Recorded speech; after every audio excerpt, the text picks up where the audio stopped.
na yung kahoy. May panggatong kami. Yan.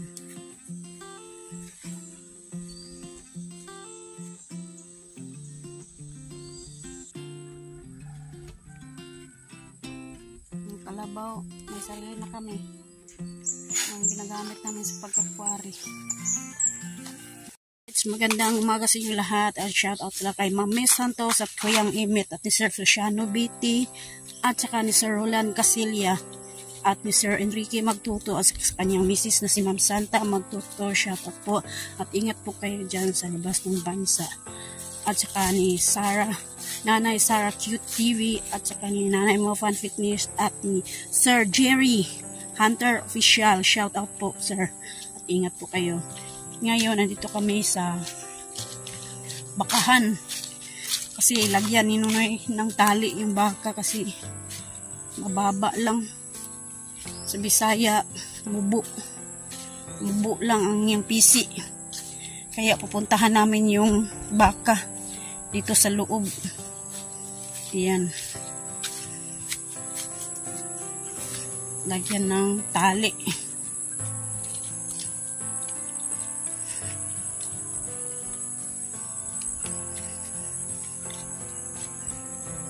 Ayan.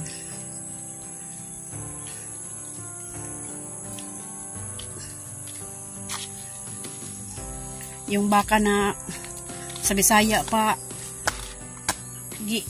alimahan na mo dito sa loob yung baka. Talian ni Nunoy ng pisi.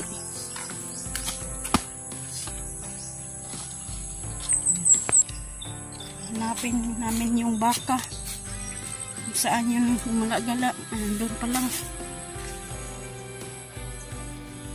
Yan. Tinalian ni Nanay. Kasi mubura. Yan yung anak niya. Oh. Sobrang laki na. Yan.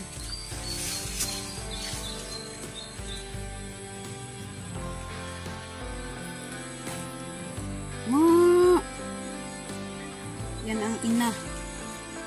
Tsaka yung doon, yung yan ang anak niya. Yan.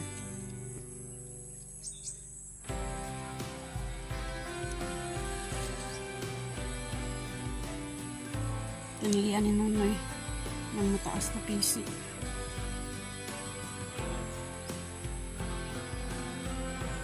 Takbo yan, Noy.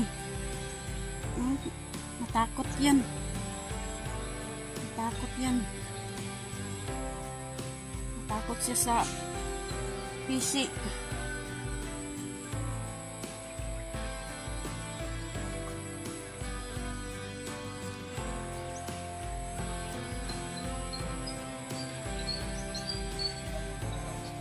Hanggang sa labas yung lagaraw. Kunin ko. Okay. Nandito si Mariong, yung kaibigan ko. Yan, yung kapitbahay namin doon sa kabila. Spain tayo ng baka ngayon ah. Mama!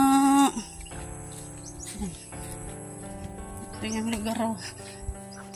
Bisaya lagaraw.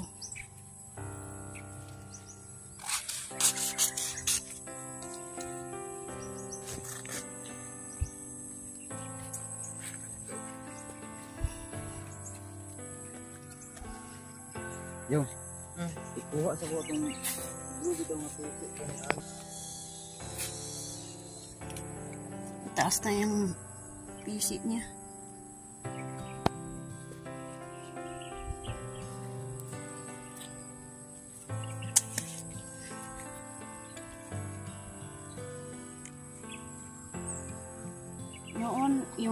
Noon, anilimahan namin noon yung kalabaw. Liliit pa yung kalabaw.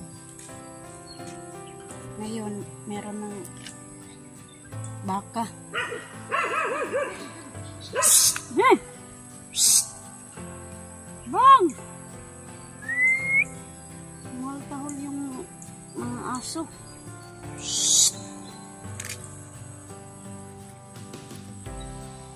meron na kaming baboy.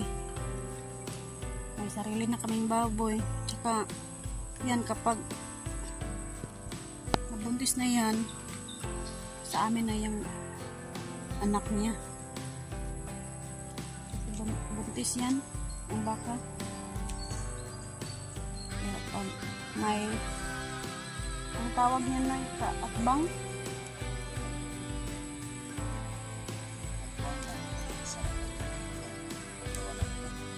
May sa Bisaya pa, kung may kaatbang na, sa amin na yan.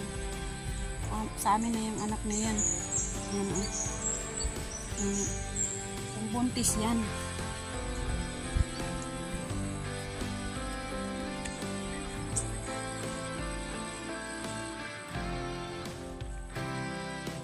Yung kalabaw, may sarili na kami. Yung ginagamit namin sa pagkakwari. Ngayon, malapit na kami magsarili din ng baka. Kapag may kaatbang na yan.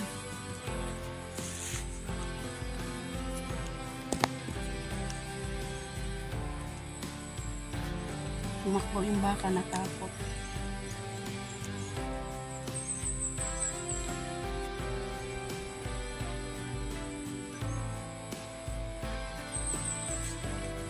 Mama! Dito lang sila sa loob, gumala-gala.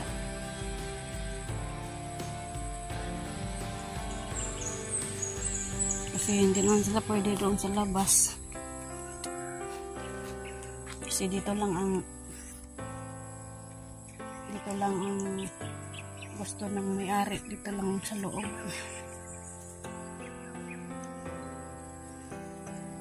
Tinatali na nila dito sa may puno. Ano to, Nay?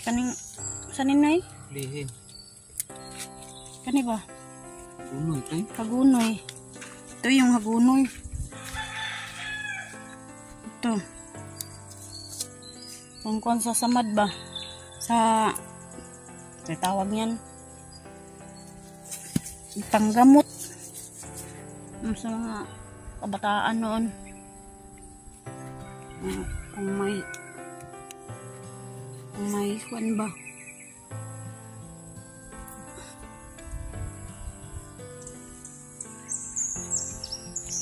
Ito, dukdukin mo lang.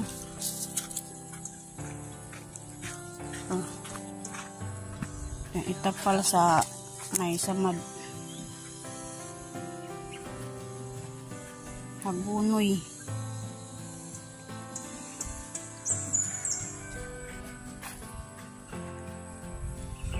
Mataas na yung PC.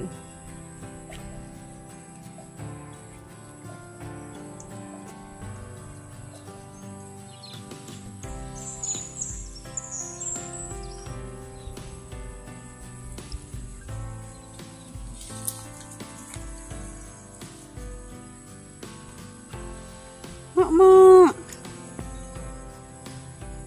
Si Mama.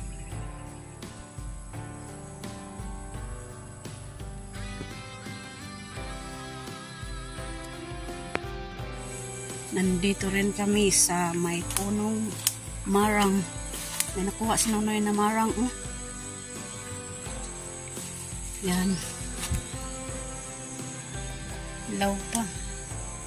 Yan, sobrang hinog na yan. Oh. Yan, marang. Dito na yun. Tara, oh. Ito. Wala daw ito. Oh, hinog sa taas. Pero, sobrang daming hinog, oh. Kaya lang, taas. Taas na puno. Daming hinog doon sa taas. Ang iba, kinain na ng kabog.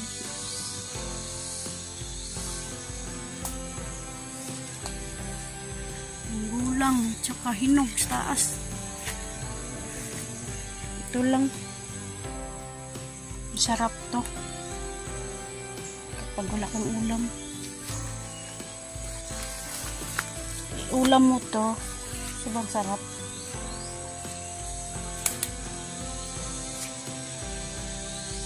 Yung lutong-lutong nandun sa taas.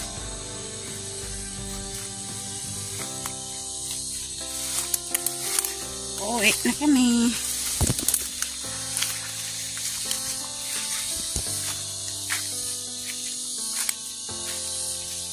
Ayan, nandito na naman kami sa Kalabaw. Yan si Bungi. Diyan na lang sa liig, tinatali. Kasi bungi. Walang matalian yung ilong. Kasi ngayon, sobrang init na naman. Kaya, sa Bisaya pa, pasilungan ni Nunoy ang kalabaw na si Bungi. Yan ang tawag namin sa kanya, Bungi. Kasi, bungi. Yung ilong niya na bungi. Hindi matalian sa liig. Sa liig, tinatali ni Nunoy yung pisi. Buntis na yan si Bungi.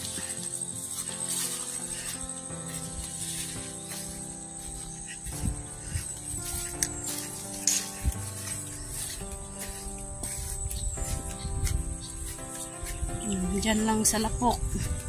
Sa may putik si Bungi.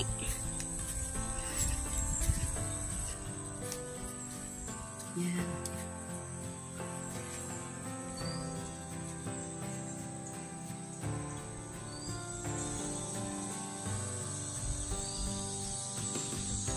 Mamaya-maya, tutuna na yan si Bungi.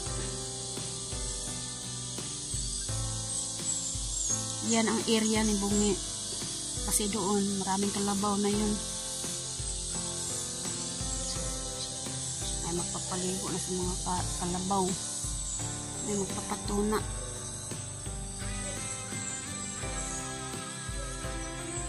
Yan si Bungi. Inilimahan rin namin yan. Kasi yan ang apple mango. Yung apple mango. Yung kuan yan, biyabas. Yung unang anak niyan ni Bungi sa amin. Ang alawa sa may-ari. Yan, apple mango. Kinain Nunoy. Hala, pula lagi na. Apple mango. Bayabas.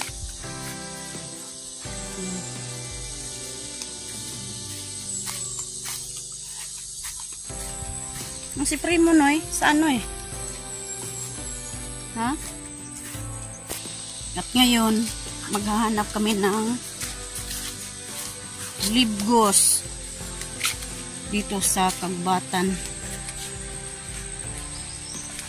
Nandito lang yun.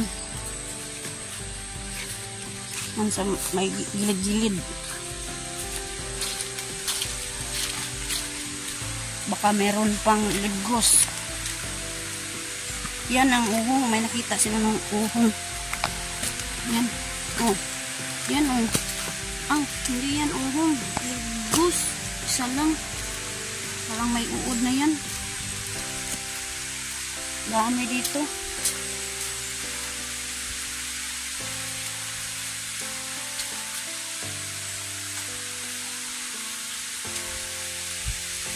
Masyambahan lang yun. Ngayon, sobrang madami yung nakikita natin ngayon. Hanapin lang natin.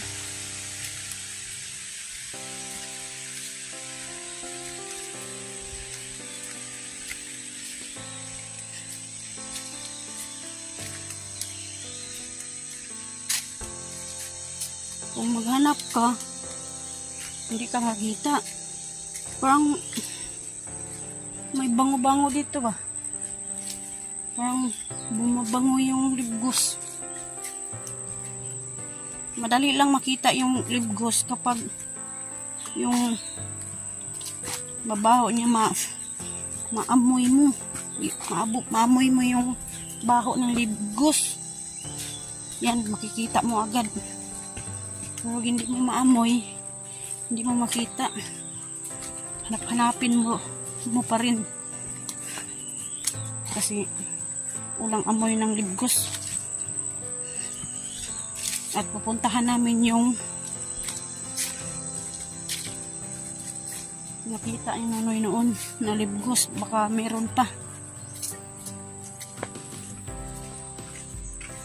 Saan yun, Noy? Nakita mo yung libgos.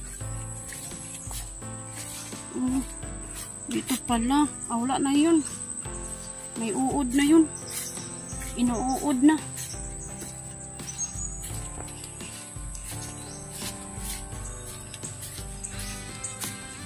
Gala-gala lang. Baka maamoy natin yung baho ng libgos.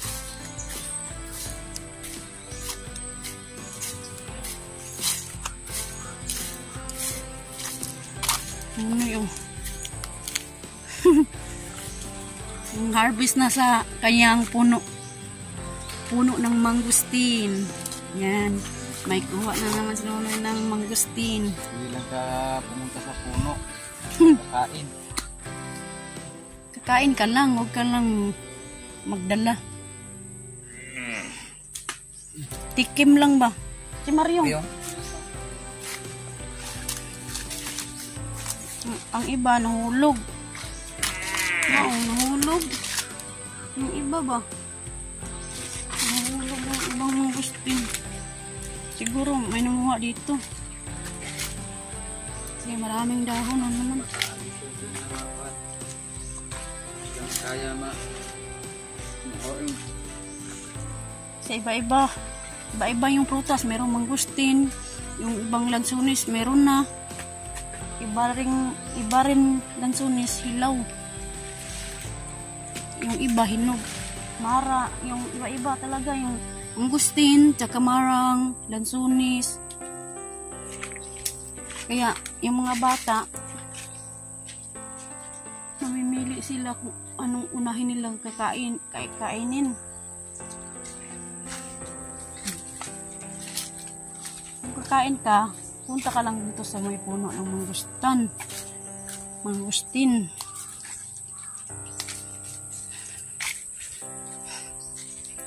Saan kaya yung libgos?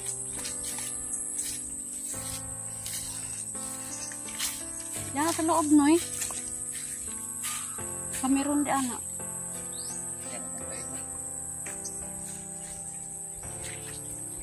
Naghahanap kami ng libgos.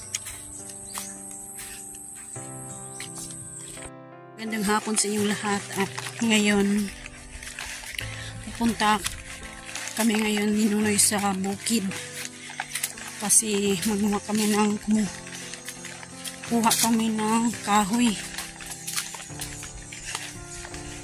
tawid kami ng ilog.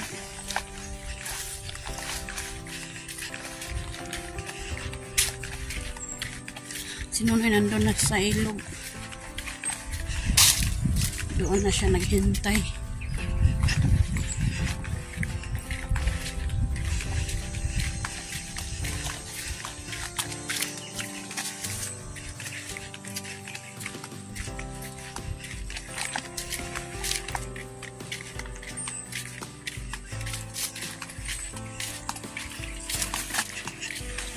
Wala na kasing kahoy. Kasi araw-araw ginagamit. Kasi may estudyante tayo.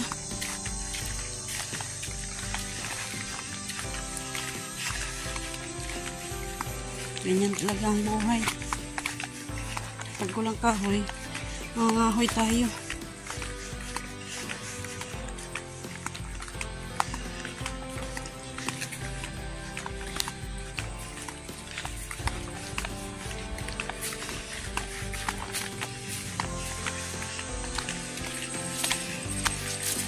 Ayan, tawid ako dito sa ilog.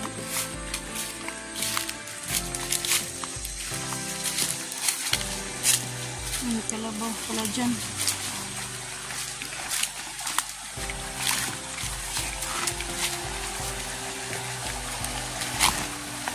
Andyan pala yung kalabaw. Yung sa gilid. Doon ako kukuha. Diyan sa palkata. Maganda yung palkata pang ano ba? Bisaya pa pang sugnod. Kasi madaling maluto yung sinaing mo. Yung mga kalabaw. sa unahan. Wala na kasing baha, kaya yung mga kahoy nandito sa gilid. Yung sa kabila, natumba yung kahoy. Ayan, natumba yung kahoy. Ayan.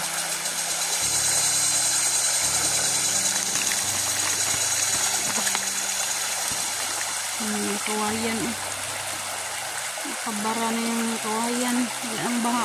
Pag may baha, anod yan. Papunta doon sa kabila. Dito ako tatawid ngayon. Yung si Whitey una na tumawid. Whitey! Tawid ka ako! Una ka doon. Tawid muna ako. Ayan. Bangay ka dito. Diyan ka lang. Ayan. Tumawid na ako dito.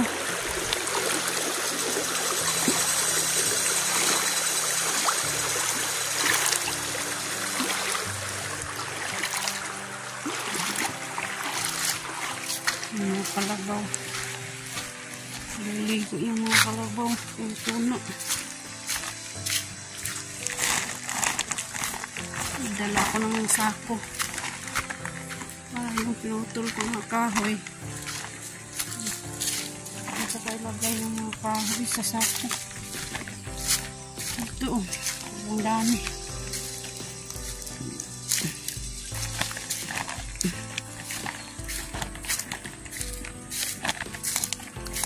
Dito ako mga kahoy.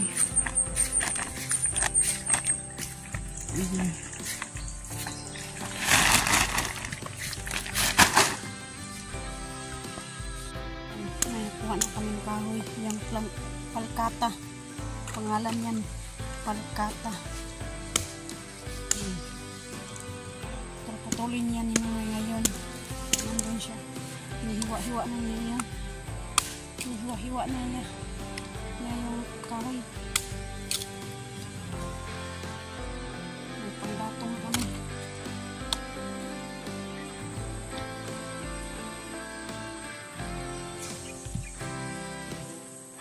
Lambot yung kuwan, palkata. Kapag yan ang panggatong.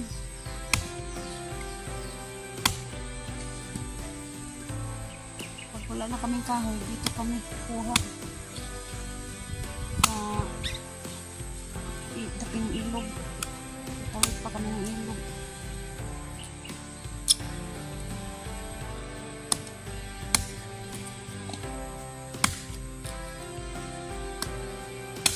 Sobrang gaan to. Itong kahoy na to. Sobrang gaan. Na. Sobrang gaan. Maganda.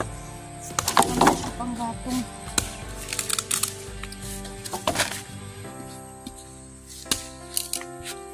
Kuha pa ako ng malaking palkata doon. Punta ako doon. Sa may damuhan.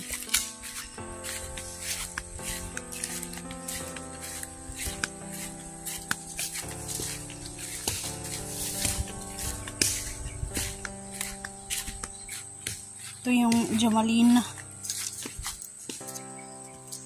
Pwede rin yan panggatong. So, yung pagkata lang yung kahoyan ko. Yun ang panggatong namin, yung pagkata.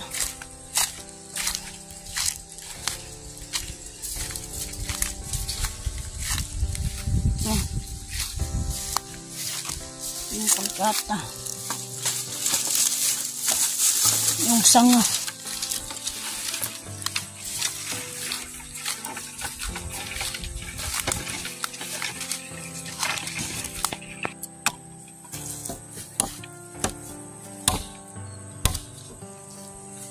Pagkata sobrang tuyo na, iba na kayo ba sa Bisaya.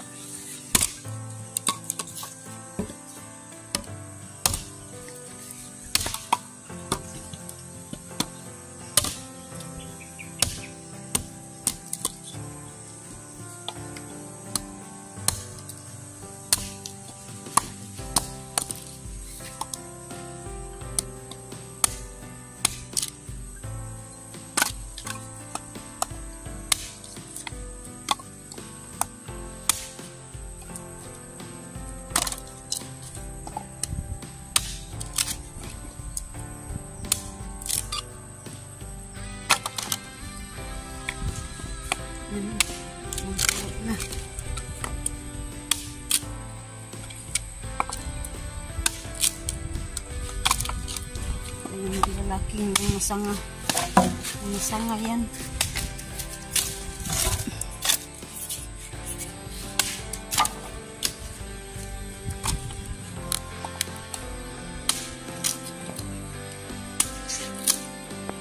Kailangan natin kumuha ng panggatong kasi lagi nang umuulan.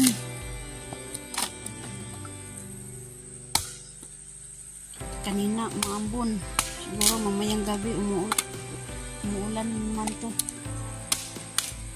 Kaya maging handa tayo.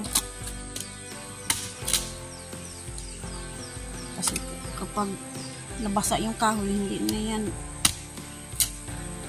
pwede panggatong kasi basa, hindi magluto yung niluto natin. May ulam tayong lulutuin, hindi maluto kasi basa yung kahoy.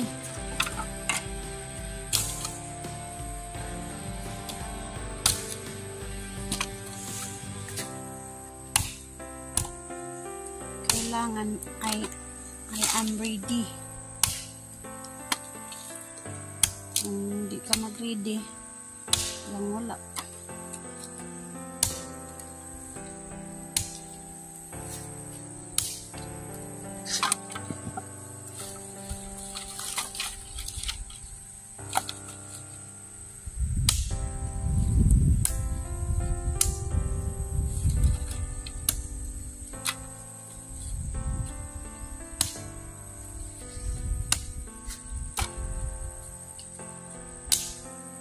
Kaya ngayon sa panahon na to, maghanda tayo.